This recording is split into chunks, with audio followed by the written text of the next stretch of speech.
আসসালামু আলাইকুম ওরহমতুল্লাহি ওয়াবারাকাতুহু।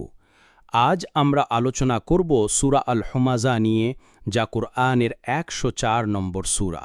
এই সূরাটি মক্কায় নাজিল হয়েছে এবং এতে আল্লাহ তাআলা এক বিশেষ শ্রেণীর মানুষের পরিণতি বর্ণনা করেছেন, যারা অন্যকে ছোট করে, কটূক্তি করে এবং সম্পদকে জীবনের একমাত্র লক্ষ্য বানায়।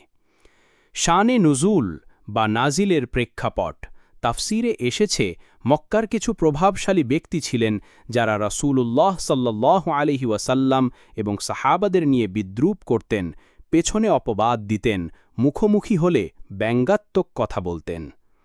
তাদের অন্যতম ছিলেন উমাইয়াহ ইবনে খালাফ, আল আস ইবনে ওয়াইল, আল আহনাস ইবনে শুরাইক ইত্যাদি। তারা নিজেদের ধনসম্পদ, মর্যাদা ও প্রভাবের অহংকারে মানুষের সম্মান নষ্ট করাকে তুচ্ছ মনে করত।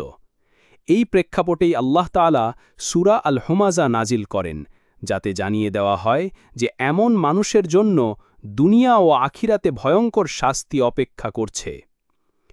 আল্লাহর প্রথম বাণী, ধ্বংস প্রত্যেক নিন্দুক ও কটূক্তিকারীর জন্য। এখানে হুমাযা মানে এমন ইশারা ইঙ্গিত যা মানুষের মর্যাদা ক্ষুণ্ণ করে, আর লুমাযা মানে সরাসরি কটু কথা বা অপবাদ, অর্থাৎ মুখের কথায় হোক বা অঙ্গভঙ্গিতে কাউকে ছোট করা আল্লাহর কাছে কঠিন গুনাহ। এরপর আল্লাহ বলেন, যে অর্থ জমায় আর বারবার গুনে সে মনে করে এই অর্থ পাকে চিরজীবন বাঁচিয়ে রাখবে। অর্থ জমিয়ে অহংকার করা, দান না করা আর আল্লাহর পথে ব্যয় না করা, এগুলো মানুষের অন্তরকে শক্ত করে ফেলে আর আখিরাত ভুলিয়ে দেয়।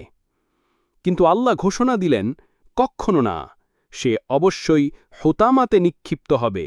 হুতামা হল জাহান্নামের এক ভয়ঙ্কর অংশ, যা শুধু শরীর নয়, অন্তরকেও জ্বালিয়ে দেবে। আল্লাহ এটাকে বর্ণনা করেছেন আল্লাহর জ্বালানো আগুন হিসাবে, যা হৃদয় পর্যন্ত পৌঁছে যাবে। শেষে আল্লাহ বলেন, তারা লম্বা লম্বা খুঁটিতে বাঁধা থাকবে, অর্থাৎ অপমানজনক ও যন্ত্রণাদায়ক শাস্তির মধ্যে তারা চিরকাল থাকবে। এই সূরা থেকে আমরা কি শিখি?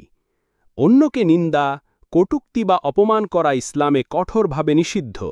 অর্থ কখনোই চিরস্থায়ী নিরাপত্তা দেয় না, বরং যদি আল্লাহর পথে ব্যয় না হয়, এটি আখিরাতে ধ্বংসের কারণ হতে পারে।